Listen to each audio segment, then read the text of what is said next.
CARICOM nations protest the OAS recognition of Venezuela's permanent representative. And in sport, a former West Indies women's captain retires from international cricket. I'm Ricardo Roberts, and this is Caribbean in 10 for Wednesday, April 24th, 2019.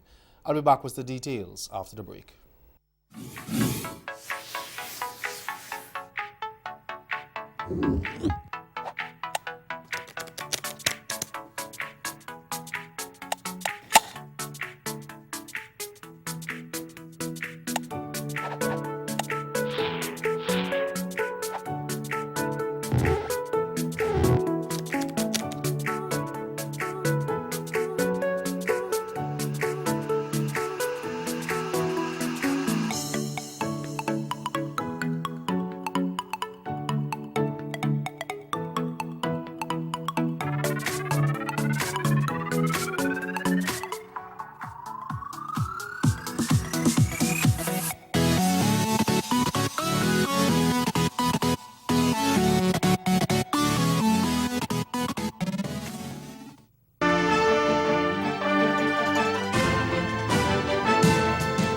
Eight CARICOM countries are protesting the Organization of American States' decision to accept the appointment of a Venezuela opposition-supported nominee as the country's permanent representative to the hemispheric body.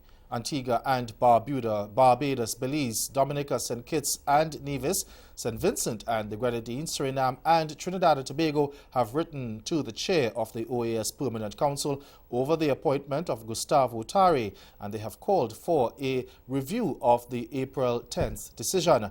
In an April 22nd letter, a copy of which CMC has obtained, the eight say the resolution to accept Tarre does not conform to international law and the normative framework of the OAS. CARICOM had been divided on the resolution that was moved to accept Tarre as the permanent representative designated by Venezuela's National Assembly, which is led by Juan Guaido, who declared himself interim Venezuelan president back in January. The protesting CARICOM countries, all of which either voted against Tarre's appointment or abstained from or were absent for the vote, stressed that the National Assembly of Venezuela is not a government. And they said the letter of Tarre's appointment, which was submitted to the chair of the OAS Permanent Council and signed by Guaido, was dated January 22nd, 2019, one day before Guaido's proclamation as interim president. The CARICOM nations say these and other inconsistencies call into question the legitimacy of Tarre's appointment. The Caribbean Court of Justice, CCJ, today set new dates to hear the appeal against the Guyana Court of Appeal ruling that invalidated a no-confidence passed against the government last December. The substantive matter was originally scheduled to be heard on May 10th, but following statements made by Trinidad-based senior counsel Douglas Mendez, who is representing opposition leader Barra Jagdeo, and Belize-based counsel Ewan Courtney, who is representing the Attorney General's office, it will now be heard over 2 days beginning on May 9th. CCJ President Justice Adrian Saunders said the case raises some interesting constitutional matters. Now, Mendez told yesterday that pre-trial hearing that while the parties on all sides have done their best to address the issues, they haven't done so in great detail, partially because of the shortness of time they had to address them in written submissions. And Courtney agreed with the points made by Mendez. Now, apart from Jagdeo's appeal, the CCJ will also hear those filed by Attorney Christopher Ram against Attorney General Basil Williams, Minister of State Joseph Harmon, and Jagdeo on the same issue. And one case of measles has been recorded in Jamaica. That confirmation has come from Health Minister Dr. Christopher Tufton, who initially told the House of Representatives yesterday that there were no cases in the country. Now, during the afternoon sitting of the House, opposition spokesman on health, Dr. Dayton Campbell, revealed that he was aware of one case reported to the Health Ministry. Dr. Tufton said then he did not know about it, as we hear in this report from TVJ's Dashan Hendricks. Yesterday, I inquired and did not get such information. I will investigate the matter. Then a few minutes later, he interrupted the questions. I've done some checks, Mr. Speaker. Technology is an amazing thing, and sometimes it's important to clarify. Otherwise, we can create emergency cases that are not necessary.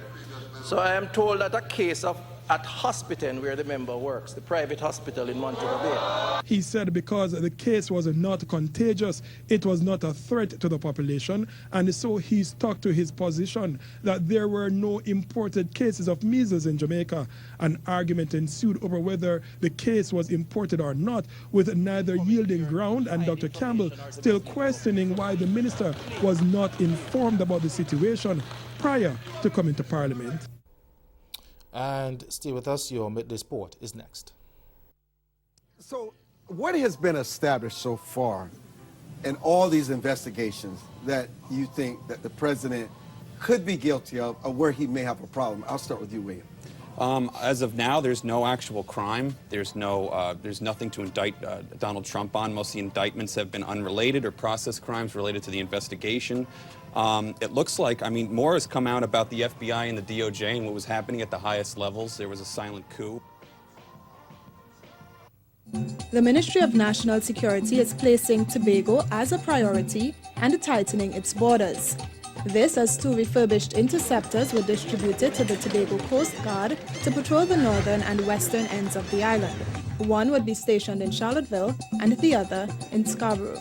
So we've refurbished the first 2 of those 14 interceptors, and we took a strategic decision that those first 2 would be stationed in Tobago.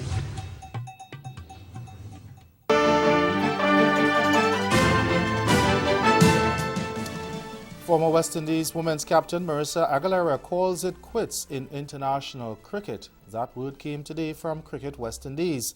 The Trinidadian has been one of the longest-serving members of the Windies team following her ODI debut against the Netherlands women in July 2008 and her T20I debut against South Africa. This is in June 2009. She also played in over 100 ODIs and led the side between 2009 and 2015.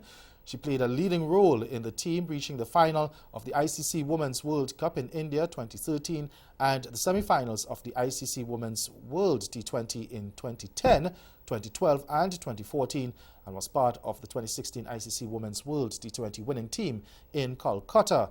Now, Aguilera, who was also a wicketkeeper, has over 100 dismissals in ODI cricket, recently achieving the 3 figures during the home series against South Africa women in September 2018. Additionally, she has over 70 dismissals in T20 internationals from the 95 matches she has played. She has played 112 ODI matches, amassing 1,752 runs at an average of 20.61 and 95 T20Is, scoring 768 runs at an average of 14.49.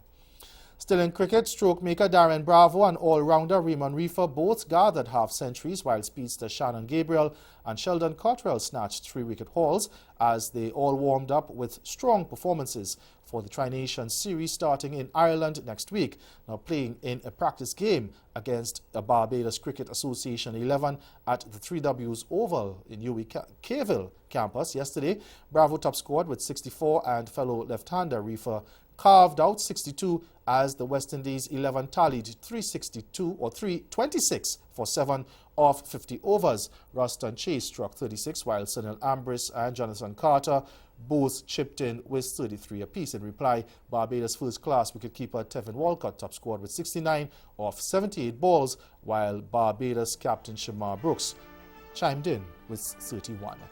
That's Caribbean in 10. Join us again at 6:30 for Caribbean News 9. Good afternoon.